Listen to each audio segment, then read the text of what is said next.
iniciando mais um programa Presença Harmonia, uma realização da Ordem Rosa Cruz AMORC, grande loja da jurisdição de língua portuguesa.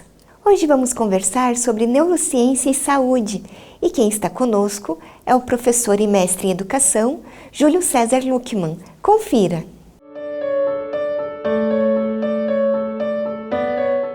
Frater Júlio, bem-vindo ao programa Presença Harmonia e muito obrigada por estar aqui conosco mais uma vez. Eu que agradeço. E hoje, para tratarmos de um assunto diferente, vamos falar de neurociência. Você pode nos explicar um pouquinho, então, o que é a neurociência? A neurociência é uma das ciências mais novas hoje em dia, né?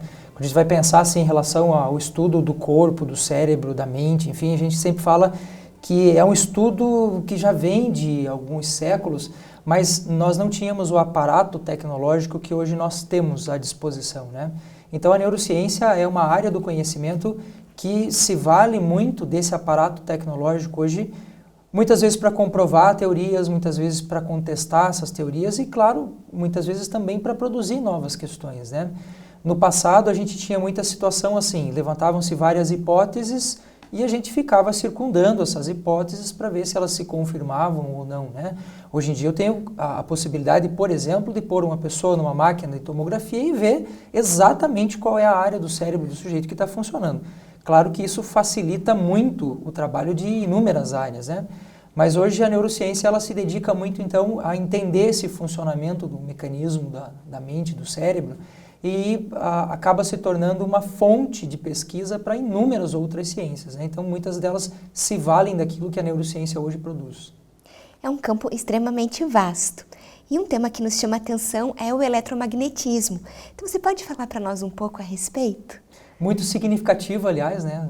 Se tratando de um programa para a Rosa Cruz, visto que a própria Rosa Cruz já aborda esse elemento há muito tempo, né? Nós estamos falando de 100 ou 200 anos, estamos falando de muito tempo.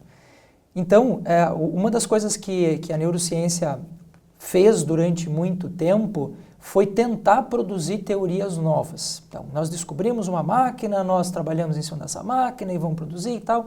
E hoje a neurociência tem direcionado boa parte dos estudos ou boa parte das pesquisas para essas teorias que a gente já usa há muito tempo para, peraí, então a gente tem um ponto de vista aqui que de repente já está de certa forma desenvolvido, as pessoas já atingiram um certo nível de conhecimento, então vamos olhar para isso daqui. Em relação ao eletromagnetismo, uma das coisas que eu, por exemplo, me dedico muito a entender é o impacto que o que nós produzimos enquanto tecnologia hoje que usa o eletromagnetismo interfere naquilo que a gente faz do nosso ponto de vista natural.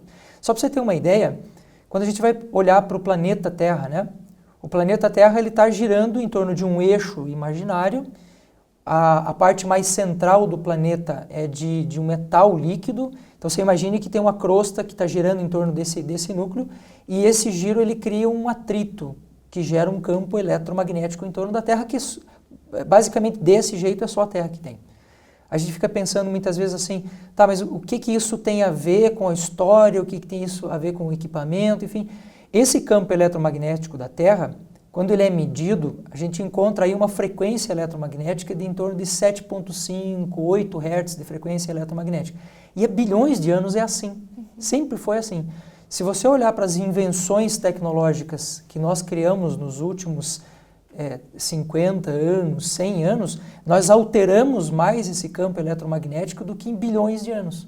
E é claro que isso tem um impacto severo, por exemplo, em relação à nossa saúde.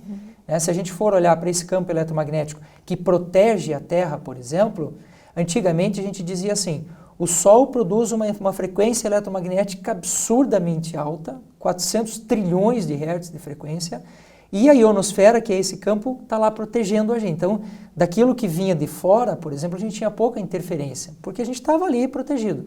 Só que agora a gente está produzindo isso aqui. Antigamente, eu me lembro, quando eu era criança, eu morava no interior de Santa Catarina, e o meu avô tinha lá uma daquelas radiolas AM, né? Nem existia na nossa época assim, a gente nem tinha acesso a FM, né? E de madrugada acontecia um fenômeno muito interessante. O vô ligava ao rádio e a gente pegava rádios assim, do Japão, da Rússia, da Alemanha. E eu ficava pensando, mas como isso é possível? Uma frequência eletromagnética extremamente baixa, que são as ondas AM, Como elas não conseguem ultrapassar a ionosfera, elas ficam ressoando, né? É o que a gente chama de frequência Schumann. E durante a madrugada, essas ondas elas chegavam até a radiola lá do voo e a gente conseguia ouvir. Quando você vai pegar uma onda do tipo FM, por exemplo, ela é extremamente mais potente do que a AM. Então ela fura essa camada e ela vai para o espaço. Você veja que ondas, por exemplo, como o caso do celular ou ondas de TV, né, elas são tão potentes que elas precisam ter um aparato tecnológico lá circundando a Terra, que são os satélites, que peguem isso e mandem isso de volta. Aí a pergunta de pesquisa que eu sempre me fiz foi, tá, mas espera aí, se a gente está ultrapassando essa camada que é natural, será que isso não tem impacto para nós aqui? Então hoje a gente passa a olhar para isso com um pouco mais de carinho. Se me permite um exemplo, já que o tema é neurociência voltada para essa coisa da saúde mesmo, né? A maioria das pessoas não faz ideia do quanto a ionização que um celular produz no seu entorno e no ambiente que você está afeta a saúde. Se hoje eu fizesse uma pergunta para o telespectador, como quantos de vocês, por exemplo, carregam o celular no quarto à noite? Eu garanto que uma imensa maioria das pessoas diria que sim. Ou tem ele próximo da cama, ou ele tem ele próximo do quarto. Se a gente for pensar naquela condição natural da frequência eletromagnética da Terra, em 7,5 Hz, e à noite você precisa ter uma polaridade negativa, né? O Sol não está incidindo sobre a Terra, nós estamos lá do outro lado do Sol, você está produzindo melatonina, que é o hormônio do sono, e você está lá dormindo, descansando e tal. Se você pensar que no teu quarto você tem um celular, e ele atualiza frequentemente o Facebook, o WhatsApp que você recebe, uma atualização de um programa, enfim. O celular sozinho ele chega a gerar 2,5 bilhões de hertz de frequência. Isso tem um impacto direto sobre a produção de melatonina, por exemplo. E as pessoas não param para pensar.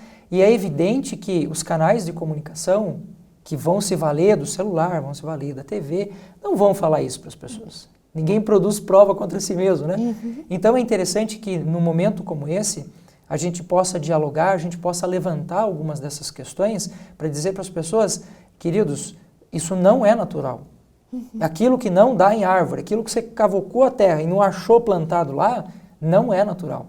E se não é natural, a gente precisa olhar para isso de uma maneira que a gente possa entender o quanto isso tem impacto sobre a nossa vida. Eu, como professor e lidando com escolas e outros professores o tempo todo, a gente encontra dificuldades hoje na escola severas em relação, por exemplo, à aprendizagem, que tem a ver com isso. Mas ninguém fala nada. Sim. É por isso que espaços como esse são espaços que eu acho muito interessante que a gente venha trazer essas informações para, no mínimo, provocar as pessoas. Com certeza. Porque ela chega em casa e olhe para o micro-ondas de uma forma diferente, olhe para o celular de uma forma diferente, enfim. Né? Então, nesse sentido, a gente pode dizer que o eletromagnetismo afeta o sono? Afeta diretamente e profundamente. Se você for pensar assim, de uma maneira bastante simples, né? A própria luz, né? Ela tem uma frequência eletromagnética. Se nós formos imaginar que esse corpo que está aqui sentado na minha frente, que eu chamo de Vivian, ou eu mesmo, ou qualquer outra pessoa, nós somos uma consequência de uma natureza que veio vindo, se transformando, se adaptando, enfim, eu não pertenço a 2018. Eu sou uma consequência de milhões de anos aí de evolução. Por isso eu preciso considerar que este corpo está programado não para 2018, ele está programado para uma época que não é a nossa hoje. Nós vivemos num corpo pré-histórico. Pensa comigo, se a gente fosse considerar a questão da luz, lá no passado, não existia luz à noite. A única luz à noite possível é a luz do fogo, ou a luz das estrelas, ou a luz da lua. Então o nosso corpo está programado para identificar esses elementos e numa proporção muito menor, porque mesmo que você tenha uma fogueira ali, a frequência eletromagnética daquela luz não vai longe, né? Você não vai iluminar um campo gigante. Se você pegar uma luz de LED hoje, você ilumina um campo vasto, né? No cérebro existe uma glândula chamada núcleo supraquiasmático. Parece que a gente está agredindo as pessoas com palavrões. Não precisa decorar isso, nem nada disso, mas precisa saber que ela existe e que ela está lá. Uma das funções dessa glândula é receber essa energia, que é transformada em impulso elétrico, e dizer para o corpo, olha, agora nós estamos em perigo, agora nós estamos tranquilos, agora é dia, agora é noite. 30% da luz que a gente recebe na retina vai para esta área do cérebro. E uma das coisas que esta área regula é exatamente a questão do sono. Se você for pensar nos teus avós ou nos nossos pais, que horas que eles iam dormir? Muito mais cedo do que a gente hoje. Então o nosso corpo está programado para começar a produzir melatonina, que é esse hormônio do sono, lá pelas 9 horas da noite. Pense, 9 horas da noite o vovô e a vovó já estavam dormindo. Eles estavam acordando lá 5, 6 horas da manhã, 4 horas da manhã. Então, nesse período, a produção ali de melatonina ela está absolutamente enquadrada, né? Você foi dormir antes, o corpo produziu o que precisa. O que as pessoas estão fazendo hoje? Estão colocando luzes artificiais em ambientes que são ambientes do sono, como o quarto, como a sala, a cozinha e assim por diante, e o corpo começa a entender que aquela situação não é uma situação natural. Então, a gente acaba comprimindo essa curva de produção de melatonina, por exemplo, imaginando falsamente que se eu for dormir 2 horas da manhã e acordar ao meio-dia, eu vou conseguir dormir o suficiente. E, na verdade, você pode ter adormecido, mas não dormiu, não produziu aquilo que o corpo precisa para poder realmente fazer a sua limpeza, né, produzir o hormônio do crescimento, produzir hormônios que nos ajudam a regular os nossos processos, enfim. Então, isso acaba tendo um impacto direto sobre o sono. Então, nesse sentido, que dicas a neurociência pode dar para que a gente tenha uma melhor qualidade do sono? Então, eu diria para as pessoas assim, o acesso à informação constante, contínuo, e, além do acesso, a gente passar a praticar essas questões dentro da nossa própria casa. A gente não ficar refém dessa informação que chega apenas pelo telejornal, apenas pelo jornal escrito, ou pela revista escrita, que também são muito importantes, mas nem sempre vão fazer uso de recursos como o eletromagnetismo, por exemplo, que vão acabar depreciando o próprio instrumento. Então, eu diria assim, a questão de a gente procurar informação. Segundo, existem centros especializados, existem muitas pessoas que hoje estão estudando e se propõem a ensinar as pessoas a olhar para isso. Hoje em dia, com muita tristeza, eu olho para situações assim, eu vou fazer uma nova dieta, dieta do momento, a dieta das 24 horas, a dieta da lua, a dieta de não sei do que. As pessoas não fazem ideia do quanto isso tem impacto sobre a sua saúde. Se, por exemplo, você tiver um sangue do tipo O, ou você tiver um sangue do tipo AB, o que vale para o O não vale para o AB.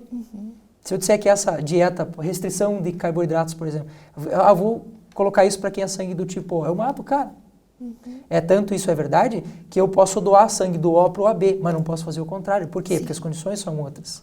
Então, a busca especializada por esse tipo de conhecimento é muito importante. E nós sofremos popularmente no Brasil, no mundo também, mas no Brasil de uma maneira mais específica, de uma síndrome, de uma praga social, que é a ideia de que procurar ajuda é porque você é fraco. Sabe? Se eu disser para você hoje que eu vim para cá e antes de vir para cá eu passei no meu psiquiatra, as pessoas vão me olhar e falar assim, não, o cara tá louco. E não é assim. Procurar um nutricionista, procurar um médico, nutrólogo, procurar um especialista em energia eletromagnética, procurar uma pessoa que entenda como é que as coisas funcionam. Se eu fizesse essa pergunta hoje, para todo mundo que nos assiste, a nossa enquete mostraria que a grande maioria das pessoas nunca foi no nutricionista, por exemplo. Né? Nunca foi procurar uma ajuda especializada. Então, uma das coisas que eu sempre digo para as pessoas nas palestras e até na minha área de atuação é, esteja próximo desse povo. Hoje a gente conhece mais do fundo do mar, conhece mais das estrelas, conhece mais de uma série de coisas externas ao corpo do que a gente conhece da gente mesmo.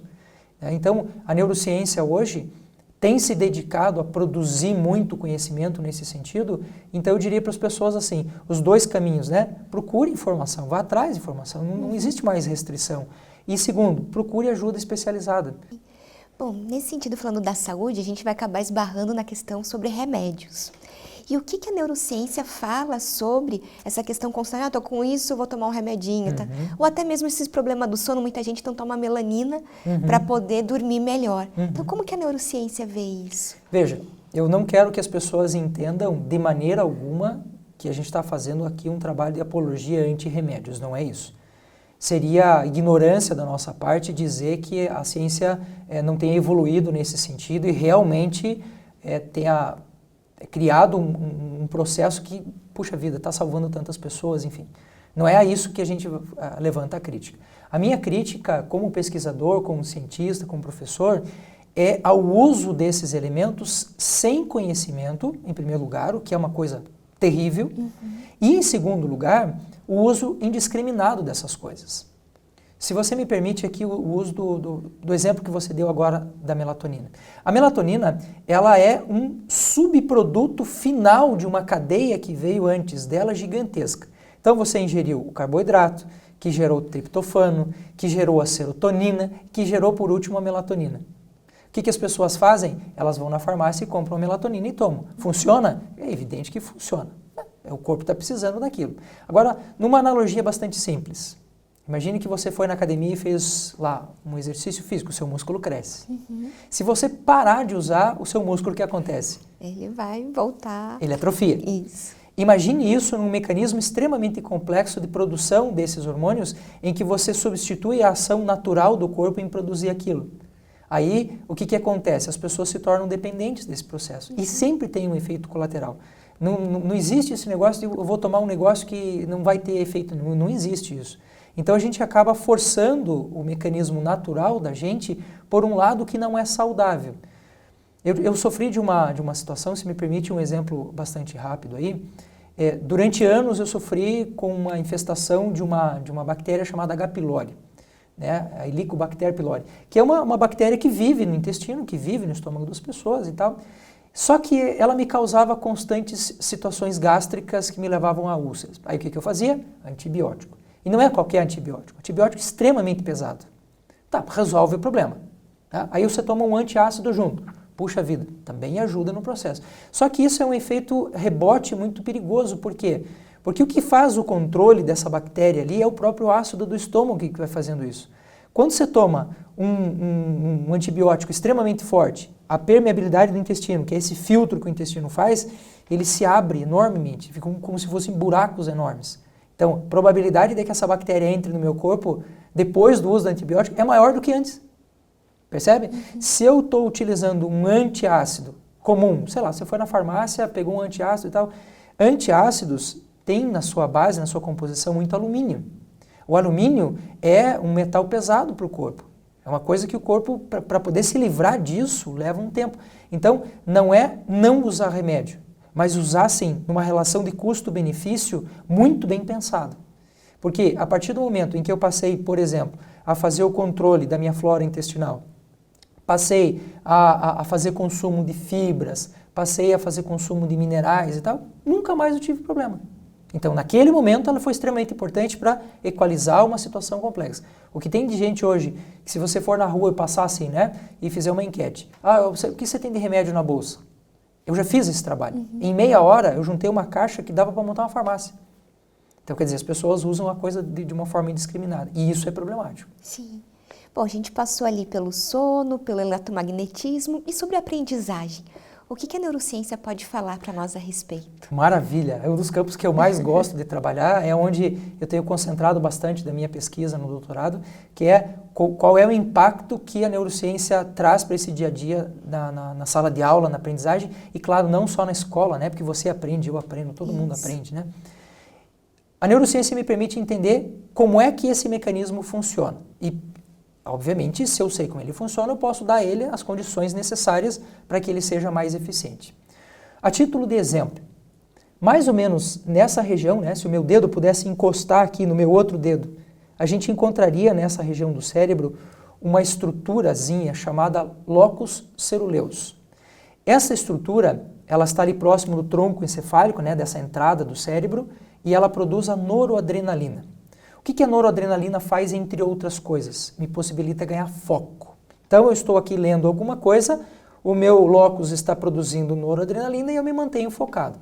Só que ele está numa região que justamente é a região que recebe as informações de perigo do que vem de fora. Então, se você tiver estímulos externos o tempo todo dizendo para você que você não deve prestar atenção, você ensina o teu locus a não prestar atenção. A capacidade que nós temos de produção ininterrupta é de cerca de 40 minutos. Ou seja, se eu tenho todas as condições, eu sento aqui e eu consigo ler sem perder a atenção por 40 minutos. Não é à toa que as nossas aulas têm 45 minutos. Porque lá no passado os caras começaram a perceber isso. Quanto tempo o cara consegue permanecer focado e tal? Hoje, com o advento principalmente do WhatsApp, que fica te provocando o tempo todo, a média de tempo que as pessoas prestam atenção é de 1 minuto e 35 segundos. Então o meu mecanismo é maravilhoso, a minha capacidade de produzir leitura e foco é maravilhosa, mas com o celular do lado te incomodando o tempo todo, as pessoas hoje não conseguem mais passar 10 minutos lendo. Se você observar elementos como assistir um filme, que vai te abraçar de uma forma mais completa, porque tem elemento visual, sonoro e tal, você até passa assistindo, chama muita atenção. Mas quando você precisa fazer uma prova, quando você precisa fazer uma leitura que não tem essa quantidade de elementos te provocando, as crianças, os adultos não fazem mais. Então uma das coisas que a neurociência nos ajuda a pensar é como é que a gente pode fazer para retomar essa condição que nos é natural. A gente tem essa capacidade, a gente tem essa habilidade, mas ela muitas vezes não está desenvolvida. Um outro exemplo, quando eu estou aqui conversando contigo e a gente está trocando ideias, eu estou utilizando um campo da minha memória que nós chamamos de memória operacional. E essa memória operacional, ela não muda o cérebro, anatomicamente, ela não causa transformação. Por isso a gente chama ela de temporária. Quando é que eu sei que esta memória vai se transformar numa coisa mais duradoura? Quando ela passou da memória operacional e foi para a memória de longo prazo, a memória cortical. Só que esse trânsito, ele não é simples. Não basta você desejar, não basta você querer. Eu preciso criar uma condição para que isso aconteça. Só para você ter ideia, numa noite de sono, a gente usa uma curva para fazer essa medição, se chama curva de Ebbinghaus. Numa noite de sono, você joga fora na lata do lixo, instantaneamente, cerca de 80% de tudo que se passou com você naquele dia. Imagine isso em termos de aprendizagem, por exemplo. Eu vim aqui para a escola, estudei, eu vim aqui, conversei com você, você achou fantástico a teoria e tal, mas eu não retomei aquilo em momento nenhum. A chance de que isso na semana que vem esteja presente em você é muito pequena. Aí veja um procedimento extremamente simples e que muda completamente a trajetória dessa passagem de uma memória para outra. Se você recebeu uma tarefa de casa, ou você leu, você não está na escola, não tem tarefa, mas você leu alguma coisa hoje, fez uma anotaçãozinha, o dia que você deve fazer a releitura disso é hoje, não amanhã. No final de uma semana, você tem retenção de apenas 2% daquele conteúdo. O que a criançada faz hoje na escola? Tarefa no dia antes da aula. Quer dizer, depois de uma semana, ele vai fazer a tarefa. Não serve para nada. Serve só para ele ficar com raiva da escola, serve para ele ficar com raiva daquele conhecimento. Porque às vezes você vai fazer essa tarefa, por exemplo, no domingo à noite, né? Sim. Então a neurociência, nesse sentido, ela vai indicando para a gente caminhos de como melhorar coisas que nos são naturais e não ficar criando coisas mirabolantes, tipo, nós vamos morar em Marte. A gente não cuida nem do nosso planeta, vamos morar em Marte, né? É por isso, então, que a gente pode dizer que, por exemplo, a nossa memória, né? Hoje em dia, um monte de coisa que a gente leu, como você mesmo falou, a gente tem acesso a tanta informação e não consegue reter. É por isso que a gente tem esse problema, digamos assim, de memória hoje em dia? Apenas a título de informação científica, né?